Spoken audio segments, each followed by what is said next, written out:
Friends, स्वागत है आपका हमारे चैनल मेंटर्स मंडल पे। आज की इस वीडियो में मैं आपको कराने वाला हूँ रेलवे का प्रीवियस ईयर क्वेश्चन। देखिए, जो भी क्वेश्चन मैं कराऊंगा ना वो सब क्या होंगे, सिलेक्टेड होंगे, मतलब आसान क्वेश्चन नहीं, जो थोड़े से अच्छे लेवल के क्वेश्चन पूछे गए हैं उसको मैं कराऊंगा। और उस क्वेश्चन को कैसे मतलब एग्जाम में हम कैसे आसानी से कर सकते हैं वो सारा मेथड और रिलेटेड जो भी मतलब कंसेप्ट है उससे रिलेटेड वो सब मैं क्लियर करते चलूँगा। ठीक, कि आगे अगर उस टॉपिक से कोई क्वेश्चन आ रहा है तो आप उसको आसानी से कर सकें। एक बात और, अगर आप इस वीडियो का एक बेटर एक्सपीरियंस लेना चाहते हैं तो आपसे रिक्वेस्ट है कि इस वीडियो को कम से कम आप 1.25 इंटू एक्स करके देखिएगा। मतलब इस पे देखिए, चाहे 1.5 डेढ़ गुना करके देखिए। इस दोनों अगर आप स्पीड पे वीडियो देख रहे हैं तो आपको एक अच्छा एक्सपीरियंस देखने को मिलेगा। ठीक, तो चलिए स्टार्ट करते हैं क्वेश्चन को। क्वेश्चन आप स्क्रीन पे देख पा रहे होंगे। फर्स्ट क्वेश्चन है कि 1 पास्कल बराबर होता है। देखिए, 1 पास्कल बराबर पूछा है तो पहले आपको ये पता होना चाहिए कि पास्कल है क्या। तो आपको पता है कि पास्कल क्या है दोस्त, दाब का ऐसा यूनिट है। किसका? दाब का, प्रेशर का। तो आपको पता है कि दाब बराबर प्रेशर बराबर क्या होता है, बल बटा क्षेत्रफल। क्या होता है? बल बटा क्षेत्रफल। ठीक, और बल का ऐसा यूनिट क्या होता है दोस्त, तो न्यूटन होता है। क्या होता है? न्यूटन। और क्षेत्रफल का क्या होता है? Metre square. तो आप इसको लिख सकते हैं न्यूटन पर मीटर स्क्वायर, ऐसे भी लिख सकते हैं। क्या लिख सकते हैं? न्यूटन पर मीटर स्क्वायर। तो देख लीजिए किस ऑप्शन में आपको देखने को मिल रहा है। फर्स्ट ही ऑप्शन आप देख पा रहे होंगे कि जिसमें लिखा है न्यूटन पर मीटर स्क्वायर, तो वो क्या हो जाएगा? आपका आंसर हो जाएगा। ठीक, देखिए नेक्स्ट क्वेश्चन की तरफ चलिए। नेक्स्ट क्वेश्चन आप देख पा रहे होंगे, लिखा है सही मिलान कीजिए। सही मिलान कीजिए तो देखिए वाट लिखा है, किलोवाट लिखा है, किलोवाट घंटा लिखा है और 1 HP लिखा है। इधर आपको लिख दिया नैनोमीटर, 3.6 के इंटू 10 का पावर 6 जूल, 1000 वाट और 746 वाट। तो इसको आपको मिलान करना है। तो देखिए, पहले हम इधर लिख रहे हैं जो मतलब दिया है इधर। फर्स्ट है वाट, क्या है? वाट। फिर आपका है किलोवाट, क्या है दोस्त? किलोवाट। थर्ड आप देख पा रहे होंगे क्या है? 1 किलोवाट। 1 किलोवाट घंटा है, सॉरी 1 किलोवाट घंटा। और फोर्थ में 1 HP। तो मैं इधर सीधा सीधा लिख दे रहा हूँ, सही सही आप देख लीजिएगा किस ऑप्शन में दिया है आंसर। ठीक, तो देखिए वाट बराबर क्या होता है, तो वाट बराबर अगर आप लिखना चाहें तो देखिए वाट किसका ऐसा यूनिट है। फर्स्ट ऑप्शन आप देख पा रहे हो ना, गलत दिया है। जैसे न्यूटन मीटर खाली लिखा है, ऐसा लिखा है। क्या लिखा है? न्यूटन मीटर, और इधर लिखा है नैनोमीटर। तो ये क्या है? ऐसा कहना मतलब क्या हो जाएगा? गलत हो जाएगा। ऐसा कुछ यूनिट नहीं होता है। ठीक, वाट का अगर बात करें तो वाट आप क्या है? शक्ति का ऐसा यूनिट है। शक्ति का पावर बराबर क्या होता है? Work upon time. क्या होता है? वर्क अपॉन टाइम होता है। ठीक, वर्क का क्या होता है दोस्त, तो आप जाने होंगे FS cos theta. W work बराबर क्या होता है? FS, force into displacement. Time का टाइम, तो अगर आप फोर्स का ऐसा यूनिट देखेंगे तो न्यूटन होता है। और एस क्या है? डिस्प्लेसमेंट है। क्या है? डिस्प्लेसमेंट। तो डिस्प्लेसमेंट यानी दूरी, दूरी का ऐसा यूनिट क्या होता है? मीटर हो जाएगा। और यहाँ आपका क्या हो गया? टाइम का सेकेंड। तो ये आपका आ गया क्या? न्यूटन मीटर पर सेकेंड। किसका? वाट का हम लिख सकते हैं, लेकिन यहाँ न्यूटन मीटर खाली लिखा है, नैनोमीटर लिख दिया, तो ऑप्शन में गलती दिया था। ठीक, इसका क्या हो जाएगा दोस्त, तो न्यूटन मीटर पर सेकेंड। ठीक, बाकी सब तो आसान है, देखिए बताते हैं फटाफट। बाकी आपका है कि किलोवाट में, तो किलोवाट में कितना वाट होता है? किलो यानी 1000 वाट। हम क्या लिख सकते हैं? 1000 वाट। 1 किलोवाट घंटा में तो आपको पता है 1 किलोवाट घंटा में क्या होता है आपको? 3.6 इंटू 10 का पावर 6 जूल। क्यों होता है? देखिए ये किलोवाट 1 किलोवाट घंटा है ना, 1 किलोवाट घंटा। तो देखिए 1 किलोवाट का अगर आप वाट में लिखेंगे तो 1000 वाट होगा। ठीक, और घंटा को अगर आप मिनट में लिख रहे हैं, सॉरी सेकंड में, तो कितना लिख सकते हैं? 3600 सेकंड लिख सकते हैं। क्या लिख सकते हैं दोस्त? 3600 सेकंड। ठीक, और यहाँ देखिए ये और इसमें मल्टीप्लाई होगा तो क्या आ जाएगा दोस्त? 36 पे 5 जीरो, यानी हम उसको ऐसे लिख सकते हैं 3.6 इंटू 10 का पावर 6, इस दोनों को। ठीक, और देखिए वाट और सेकंड है, क्या है? वाट इंटू सेकंड आ गया, वाट इंटू सेकंड। और वाट को क्या लिख सकते हैं? यहाँ यूनिट जूल कैसा है मैं वो बता रहा हूँ। वाट क्या होता है? शक्ति का ऐसा यूनिट होता है। और शक्ति बराबर क्या होता है? Work upon time. क्या होता है? Work upon time. यानी इस W की जगह क्या है दोस्त? वर्क अपॉन टाइम है। ये शक्ति लिखा है, शक्ति का क्या होता है? Work upon time. तो वर्क का ऐसा यूनिट क्या होता है? आपका जूल हो गया। और टाइम का यहाँ सेकंड, और फिर इंटू सेकंड है, तो सेकंड से सेकंड कट गया, तो यानी फाइनली यहाँ क्या आ जाता है? आपका जूल आ जाता है। ठीक, तो आप जाने कि कैसे ये होता है, तो आपको याद रखना 1 किलोवाट बराबर क्या होता है? तो 3.6 इंटू 10 का पावर 6 जूल। और 1 HP में आपको याद रखना है 746 वाट होता है। कितना होता है? 746 वाट। ठीक, इस चीज़ को आपको लिख लेना है।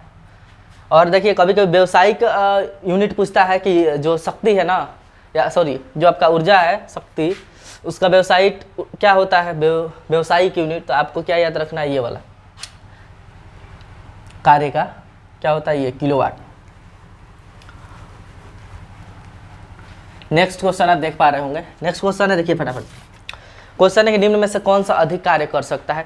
आपको बहुत सारा ऑप्शन दिख रहा होगा। एक घूमता हुआ पहिया, फिर लिखा है एक बंदूक की गोली, और एक गतिशील पत्थर, एक उठाया हुआ हथौड़ा। तो देखिए एक घूमता हुआ पहिया सही बात है, काम कर सकता है, ठीक।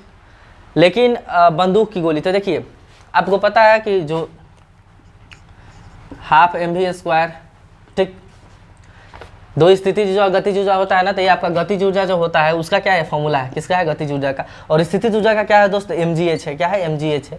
तो यहाँ आप देख पा रहे हैं कि गतिशील पत्थर, तो गतिशील पत्थर में आपको पता है कि ये जो स्थिर वाला काम होगा ना, ये नहीं हो सकता है, ज़्यादा काम नहीं कर सकता। रीजन क्या है, यहाँ देख रहे हैं कि वेग का स्क्वायर है, मतलब जो वेलोसिटी उसका स्क्वायर है। तो कंफर्म है कि इस केस में जो वर्क है ना बहुत ज़्यादा होगा। तो घूमता हुआ पहिया, ठीक है, पहिया घूम रहा है लेकिन उसका उतना स्पीड नहीं होता है। गतिशील पत्थर, इसका भी कोई पत्थर का उतना ज़्यादा स्पीड नहीं हो सकता है। एक उठाया हुआ थोड़ा, तो उसमें तो mgh होगा, ये तो ज़्यादा हो ही नहीं सकता है। लेकिन एक बंदूक की चलती हुई गोली, तो देखिए जो बंदूक के गोली का स्पीड होता है ना बहुत ज़्यादा होता है। भी का मान क्या होता है, बहुत ज़्यादा होता है। ऊपर से आप स्क्वायर करेंगे तो ये भी का मान और ज़्यादा हो जाएगा। यानी आपको फाइनली क्या आंसर याद रखना है कि बंदूक की चलती हुई गोली। घूमता हुआ पहिया का स्पीड उतना नहीं होता है, और गतिशील पत्थर का भी उतना स्पीड नहीं होता है जितना गोली का होता है। नेक्स्ट क्वेश्चन आप देख पा रहे होंगे। क्वेश्चन है कि 20 न्यूटन का एक बल एक वस्तु पे 2 मीटर विस्थापित कर देता है और 20 जूल का कार्य करता है, तो बल और विस्थापन के बीच का कोण पूछा है। देखिए अब आपको पता होना चाहिए कि वर्क W बराबर क्या होता है दोस्त, तो एफ एस कॉस थीटा होता है। क्या होता है, F S cos theta. F यानी फोर्स, एस यानी क्या, डिस्प्लेसमेंट, विस्थापन यानी बल गुणे विस्थापन, और कॉस थीटा होता है क्या, कार्य बराबर। तो आपको कार्य दिया है कितना जूल दोस्त, तो इस आपको कार्य दिया है 20 जूल का कार्य करता है, यानी 20 है, ठीक। और ये वर्क सॉरी फोर्स कितना दिया है, तो 20 न्यूटन का दिया है। क्या दिया, 20 न्यूटन। और डिस्प्लेसमेंट क्या दिया है, 2 मीटर दिया है। तो क्या लिखा है, 2 मीटर। ध्यान रहे जो डिस्प्लेसमेंट मीटर में ही होना चाहिए, तो मीटर में दिया इसलिए हमको यूनिट नहीं लिख रहा है, समझ रहे हैं ना, वो सब अपने स्टैंडर्ड यूनिट में दिया है। कॉस थीटा का कॉस थीटा ऐसे ही। तो आप देख पा रहे हैं कि ये इधर आकर डिवाइड करेगा तो हो जाएगा 1/4, इधर ला के डिवाइड कीजिएगा तो 1/2 हो जाएगा। क्या हो जाएगा, 1/2। तो कॉस थीटा बराबर 1/2 आ गया। तो आपको पता है कि कॉस में थीटा का कितना का वैल्यू 1/2 होता है, तो cos 60 का होता है। क्या होता है, cos 60 यानी 60, यानी हम यहाँ cos 60 लिख सकते हैं और यहाँ भी आपका cos 60 है। तो थीटा बराबर क्या हो गया, सॉरी यहाँ cos थीटा है, तो थीटा का मान कितना आ जाएगा दोस्त, 60 डिग्री। यानी इस केस में आपका जो बल और विस्थापन के बीच का कोण है ना, वो कितना डिग्री का बन रहा होगा, 60 डिग्री का बन रहा होगा। नेक्स्ट क्वेश्चन आप देख पा रहे होंगे। नेक्स्ट क्वेश्चन है कि जब विस्थापन प्रयुक्त बल की दिशा के लंबवत हो तो बल द्वारा किया गया कार्य। ध्यान से देखिए, अभी हम फॉर्मूला लिखे थे वर्क बराबर क्या लिखे थे, W बराबर F S cos theta, F S cos theta. ये क्या है, यानी आप कार्य बराबर क्या लिख सकते हैं यहाँ से, तो बल गुणे विस्थापन, इसका मतलब विस्थापन ही होता है डिस्प्लेसमेंट इंटू कॉस थीटा। और ये थीटा है ना, ये क्या है दोस्त, तो बल और विस्थापन के बीच का कोण है। यानी आप फोर्स किधर लगा रहे हैं और वस्तु डिस्प्लेस किधर हो रही है, उसके बीच का जो एंगल है ना, वही क्या होता है, आपका थीटा होता है। तो एक बात बताइए आप, ये लिखा है कि बल और विस्थापन लंबवत है। लंबवत का मतलब क्या हुआ दोस्त, कि अगर हम फोर्स ऊपर की तरह लगा रहे हैं ना, तो जो डिस्प्लेस, मान लीजिए आप फोर्स ऊपर लगा रहे हैं, ठीक, तो डिस्प्लेसमेंट या तो इधर हो जाए चाहे इधर हो जाए। यानी आप फोर्स लगाए ऊपर तो डिस्प्लेसमेंट या तो इधर हो जाए चाहे इधर हो जाए। आप ये भी कह सकते हैं कि हम फोर्स लगाए नीचे लेकिन डिस्प्लेसमेंट या तो इधर हो जाए चाहे इधर हो जाए। लंबवत का ही मतलब हुआ। तो अगर आप फोर्स नीचे लगा रहे थे, डिस्प्लेसमेंट इधर हो जाए चाहे इधर हो जाए। तो इस केस में क्या होता है कि लंबवत होता है फोर्स और डिस्प्लेसमेंट और आपका बल का कोण। तो यहाँ एंगल कितना डिग्री का होता है, लंबवत का मतलब 90 डिग्री। तो अगर आप यहाँ 90 डिग्री पुट कीजिएगा ना, तो cos 90 का मान क्या होता है, 0 होता है। इस केस में यहाँ कुछ भी वैल्यू रहे, मल्टीप्लाई होकर फाइनली आंसर क्या आ जाएगा, कार्य क्या हो जाएगा, 0। यानी ध्यान रखना है आपको, जब आप कोई सी चीज़ पे फोर्स अप्लाई कर रहे हैं तो उसका जो डिस्प्लेसमेंट है ना, मान लीजिए लंबवत नहीं होता चाहिए, 90 डिग्री का एंगल नहीं बनाना चाहिए। अगर 90 डिग्री का एंगल बना दिए तो उस केस में जो वर्क होता है ना, क्या हो जाता है, 0 डिग्री हो जाता है, ठीक। अच्छा, निगेटिव कब होगा, अगर आपसे पूछा जाए कि निगेटिव कब होगा, तो जब 180 डिग्री के बीच, जैसे आप फोर्स इधर लगाए और डिस्प्लेसमेंट इधर हो जाए। क्या, ध्यान से देखिए, तो उस केस में जो आपका वर्क है ना, क्या हो जाता है, निगेटिव हो जाता है। क्यों, क्योंकि आपका जो थीटा है वो 180 डिग्री हो जाता है। और 0 के केस में मैक्सिमम होगा, 0 के केस में क्या होगा, मैक्सिमम वर्क होगा। देखिए क्यों, अगर पूछ दे कि कार्य मैक्सिमम कब होगा थीटा, तो 0 के केस में। क्यों, क्योंकि इस और इस बात पे तो ये तो फिक्स्ड है, आपका वर्क डिपेंड कर रहा है cos थीटा, और cos थीटा का मान क्या होता है, मैक्सिमम 1 होता है। कब? जब आपका थीटा क्या हो, 0 डिग्री हो। यानी अगर आप फोर्स इधर लगा रहे हैं और डिस्प्लेसमेंट भी इधर, मतलब जिधर वस्तु को ठकेल रहे हैं उधर ही वस्तु खसक रही है, तो इस केस में क्या होता है, हमारा थीटा 0 हो जाता है। और थीटा 0 हुआ तो cos थीटा का मान 1 होता है। तो इस केस में जो वर्क है ना वो क्या होता है, मैक्सिमम होता है। क्या होता है, मैक्सिमम। तो कभी मैक्सिमम पूछे ना तो आपको क्या ध्यान रखना है दोस्त, कि हम क्या करेंगे, वर्क और डिस्प्लेसमेंट के बीच का कोण कितना डिग्री होना चाहिए, सॉरी बल और डिस्प्लेसमेंट के बीच का कोण कितना डिग्री होना चाहिए, 0 डिग्री। और 180 डिग्री पे क्या होगा, बहुत मिनिमम हो जाएगा, ठीक, क्योंकि माइनस में आ जाता है, थीटा का मान क्या हो जाता है, नेगेटिव। याद देखिए नेक्स्ट क्वेश्चन, तो इसका आंसर शून्य हो जाएगा। निम्न में से कौन सा कथन गलत है? आप देख पा रहे होंगे कि लिखा है पदार्थ के कण स्थिर अवस्था में होते हैं, पदार्थ के कण बहुत छोटे होते हैं, पदार्थ के कण एक दूसरे को आकर्षित करते हैं, पदार्थ के कणों के बीच रिक्त स्थान होता है। तो ध्यान से आप समझिए कि जो कोई भी आपका पदार्थ है ना, मैटर है, मान लीजिए यहाँ बहुत सारा मैटर, अब ये लिक्विड सॉलिड गैस ये सब हो सकता है, क्या हो सकता है, लिक्विड सॉलिड गैस हो सकता है। फर्स्ट ऑप्शन आप कह रहा है कि पदार्थ के कण स्थिर अवस्था में होता है, ऐसा नहीं है। अगर ये हम मान लें कि गैस की अवस्था है, तो आप देखे होंगे कि जो गैस के पार्टिकल है ना हमेशा मूव करते रहते हैं। अगरबत्ती आप यहाँ जलाएंगे, जो उसका सुगंध पूरे रूम में फैल जाता है, यानी उसका पार्टिकल क्या कर रहे हैं, मूव कर रहे हैं। पानी हम यहाँ गिराते हैं और बढ़ के क्या होता है, पूरे दूर में फैल जाता है, यानी उसका पार्टिकल क्या कर रहे हैं, मूव कर रहे हैं। और सॉलिड का आप कहिएगा कि स्थिर रहता है, लेकिन ऐसा नहीं। देखिए सॉलिड का पार्टिकल मूव नहीं कर सकते क्योंकि ये मार्कर बह नहीं रहा है, ऐसे कैसे, रीजन क्या है, तो इसके जो अगर सॉलिड के पार्टिकल है ना, मान लीजिए हम एक सॉलिड बना दे, इसका पार्टिकल है, तो इसका पार्टिकल मूव नहीं कर सकते हैं, लेकिन क्या करते हैं, वाइब्रेट करते हैं। क्या करते हैं दोस्त, वाइब्रेट करते हैं, तो अस्थिर कभी नहीं रहते हैं, ध्यान आपको रखना है। लिक्विड और सॉलिड, लिक्विड और गैस के केस में क्या होगा ना, जो पार्टिकल है वो क्या होते हैं, फ्लो कर, मतलब उस केस में मूव करते रहते हैं। क्या करते हैं, मूव करते रहते हैं। लेकिन सॉलिड के केस में क्या होता है ना, पार्टिकल वाइब्रेट करते हैं, स्थिर नहीं रह सकते। तो ये वाला ही गलती हो जाएगा। फिर लिखा पदार्थ के कण बहुत छोटे, सही बात है, छोटे होते हैं। पदार्थ के कण एक दूसरे को आकर्षित करते हैं, तभी तो क्या है, एक दूसरे को मतलब पकड़ के रखते हैं। सॉलिड इस तरह है, उड़ नहीं रहा है। और पदार्थ के कणों के बीच रिक्त स्थान होता तो है, तभी तो हम किसी चीज़ को किसी में घोल देते हैं, ठीक। तो ये सारी चीज़ें, सॉलिड है तो बहुत ही अलग बात है कि जो स्थान है ना क्या रहेगा, बहुत ही कम रहेगा। लिक्विड में स्थान क्या होता है, थोड़ा ज़्यादा होता है, और गैस में सबसे ज़्यादा होता है। नेक्स्ट क्वेश्चन आपको दिख रहा होगा स्क्रीन पे, एक मिनट देखिए आप। हाँ, क्वेश्चन क्या है कि निम्नलिखित में से कौन सा विधान सत्य है। फर्स्ट, दृढ़ता, मतलब दृढ़ता क्या होता है, दृढ़ता क्या होता है, इस चीज़ को यहाँ बताया है। तो देखिए दृढ़ता का ये क्या डेफिनेशन लिख रहा है कि पदार्थ के प्रकार के अनुसार कणों के स्थान के आधार पर आकार बदलता है। यानी कौन सा पदार्थ है और उसका स्थान के आकार पे क्या होता है, आकार बदलता है। उदाहरण के लिए ठोस पदार्थों का निश्चित आकार होता है, जबकि तरल पदार्थों और पात्र प्राप्त कर लेते हैं। और देखा जाए तो गैसों का कोई आकार नहीं होता। तो देखिए दृढ़ता इस बात को नहीं बता रहा है, ये लिखा है दृढ़ता का डेफिनेशन और गलती लिख रहा है। दृढ़ता मतलब वो ना रिजिडिटी, कि कोई चीज़ जैसा है वैसा ही रहेगा। जैसे सॉलिड पार्टिकल इस तरह देख रहा है ऐसे ही रहेगी, ये नहीं कि पचक अपने से कुछ नहीं हो सकता है। तो दृढ़ता वो बतलाता है कि कोई चीज़ जिस शेप का है ना वैसे ही रहेगा, लेकिन ये उल्टा कह रहा है, तो ये वाला क्या हो जाएगा, गलत हो जाएगा। फिर सेकंड में आपको बी में देख रहे होंगे कि संपीड्यता का क्या दिया है डेफिनेशन, यानी वह पदार्थों का वह होगा जिसके कारण उच्च दाब पर उनका आयतन कम हो जाता है। सही है, संपीड्यता का मतलब होता है ना कंप्रेसिबिलिटी, मतलब उसको कंप्रेस कर सकते हैं, नहीं तो कर ही सकते हैं दोस्त, क्या कर सकते हैं, कर सकते हैं। अब अलग बात है कि जो गैस है ना उसका जो संपीड्यता है बहुत ज़्यादा होता है, गैस का क्या होता है, बहुत ज़्यादा होता है। यानी गैस को आप देखें तो कि सिलेंडर में हम भर देते हैं क्या, प्रेशर करके, लेकिन लिक्विड का जो संपीड्यता है ना बहुत कम होता है, ना के बराबर। सॉलिड का भी होता है, लेकिन सबसे कम किसका होता है, आपका सबसे ज़्यादा किसका होता है संपीड्यता, तो गैस का। तो इस केस में आपको जो दोनों ऑप्शन वो सही नहीं होगा, खाली बी वाला सही है। तो इसका आंसर हो जाएगा आपका सी, यानी केवल बी ही सत्य है, ठीक। तो ये डेफिनेशन आपको पता होना चाहिए। नेक्स्ट क्वेश्चन की तरफ चलते हैं। नेक्स्ट क्वेश्चन आपका है कि निम्न में से कौन सा अवलोकन यह निर्धारित करता है कि रासायनिक अभिक्रिया हुआ है कि नहीं।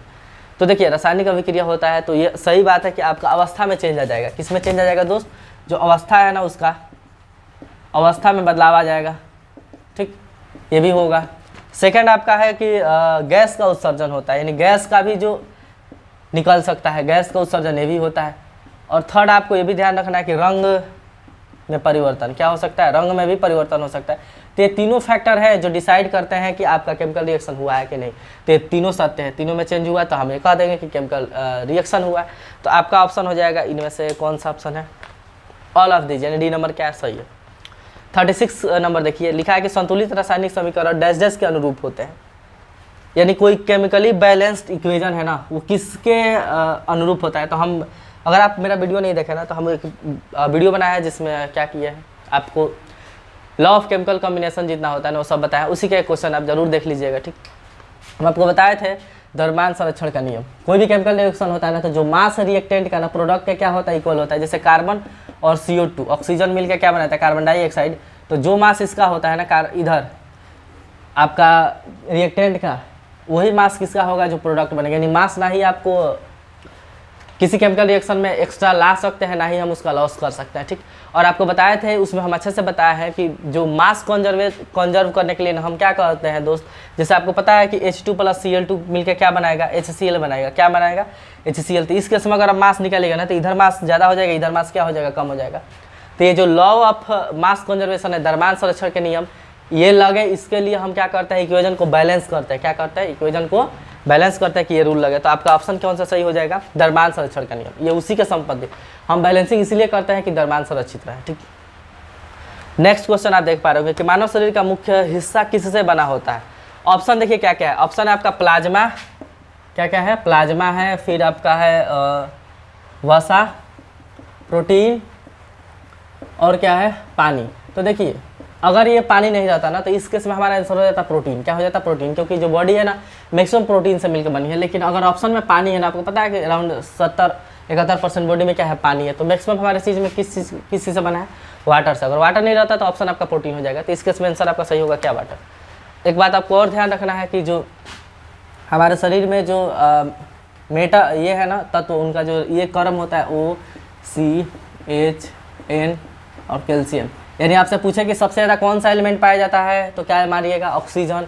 सेकंड में कार्बन होता है, थर्ड में आपका हाइड्रोजन होता है, उसके बाद नाइट्रोजन होता है। और मेटल पूछे ना तो कैल्शियम याद रखिएगा, क्योंकि कैल्शियम क्या है, एक मेटल है जो सबसे ज़्यादा पाया जाता है। धातु के केस में आपका आंसर क्या हो जाएगा, कैल्शियम हो जाएगा। तत्व खाली पूछे तो क्या हो जाएगा, ऑक्सीजन हो जाएगा।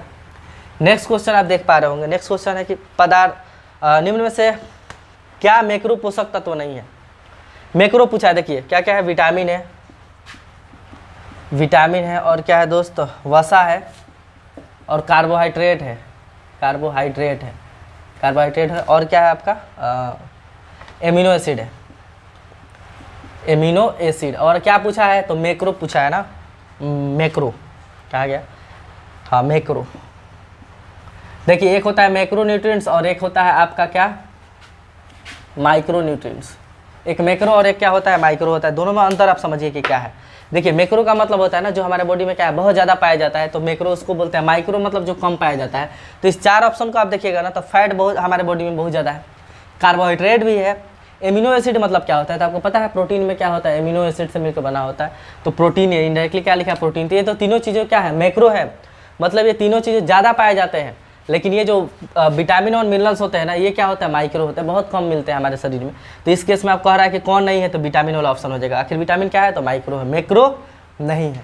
ठीक, नेक्स्ट क्वेश्चन आप देख पा रहे होंगे। लिखा पादपों में प्रचुर मात्रा में पाया जाता है, जो प्लांट है उसमें मैक्सिमम पाया जाता है, ये आपको बताना है। तो ध्यान से देखिए, आप ऑप्शन देख पा रहे होंगे कि ऑप्शन में क्या क्या है, लोहा है, कार्बन है, और क्या है दोस्त, तो आपका नाइट्रोजन है, मैग्नीज है। तो देखिए हम यही आपको बताया था ना, OCHN। तो ऑक्सीजन नहीं दिया इस केस में, तो ऑक्सीजन के बाद किसका नंबर आता है, कार्बन का। तो इस केस में आपका आंसर क्या सही हो जाएगा, कार्बन सही हो जाएगा। क्या सही हो जाएगा दोस्त, कार्बन। अब देखिए अगर कभी कभी आपसे पूछ दे कि जो ज़मीन का जो मतलब परत है हमारा, उसमें कौन सा होता है, तो सबसे ज़्यादा आपको पता है ऑक्सीजन होता है, फिर सिलिकॉन होता है, फिर एल्युमिनियम होता है, फिर क्या होता है, फेरस होता है। क्या हमारे अर्थ के क्रस्ट में ये सबसे ज़्यादा पाया जाने वाला एलिमेंट कौन है, ऑक्सीजन है। आपको ये मेटलॉइड पूछ दे, सिलिकॉन, और सबसे ज़्यादा मेटल पूछ दे तो क्या आंसर कीजिएगा, एल्युमिनियम। क्या कीजिएगा, एल्युमिनियम। ठीक, तो अब इसी के साथ क्या करते हैं, क्वेश्चन रहने देते हैं। एक बात आप और ध्यान पर रखिए, क्या कि जो प्लांट है ना, प्लांट में मैक्रो जो एलिमेंट पाए जाते हैं ना, उनकी संख्या 9 है, और माइक्रो जो पाए जाते हैं उनकी संख्या क्या है, 8। यानी मैक्सिमम क्या 17 गो तत्व पाया जाता है, किसमें, आपको याद रखना है, प्लांट में। मैक्रो यानी सबसे ज़्यादा पाए जाने वाले की संख्या क्या है, 9 है, और सबसे कम पाए जाने वाले की संख्या क्या है, ये जितने हैं ना, ये सब मैक्रो ही है। इसमें मैग्नीशियम भी ऐड हो जाएगा, ठीक, सल्फर भी आपका ऐड हो जाएगा। माइक्रो यानी कम पाया जाने वाला। आप एक लिस्ट देख पा रहे होंगे, स्क्रीन पे लिखा है। एक तरफ आपको क्या दिख रहा होगा कि माइक्रो वाला यानी कम पाया जाने वाला, उनकी संख्या 8 है। और एक तरफ आप देख पा रहे होंगे कि मैक्रो लिखा होगा, जिनकी संख्या क्या है, ज़्यादा पाई जाती है किसमें, प्लांट में।